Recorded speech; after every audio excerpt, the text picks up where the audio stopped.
Nagbabadyang martial law.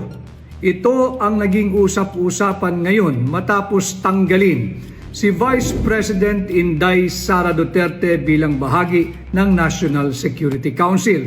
At bukod kay Vice President Inday Sara Duterte, tinanggal din bilang miyembro ng ating National Security Council ang mga dati nang naging Pangulo tulad ni Joseph Ejercito Estrada, Gloria Macapagal Arroyo at Rodrigo Roa Duterte.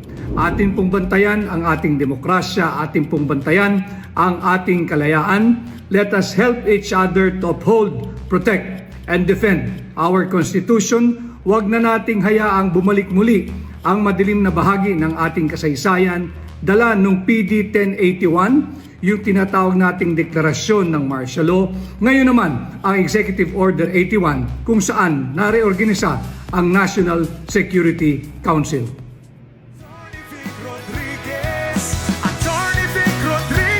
Senador ng Sambayanan.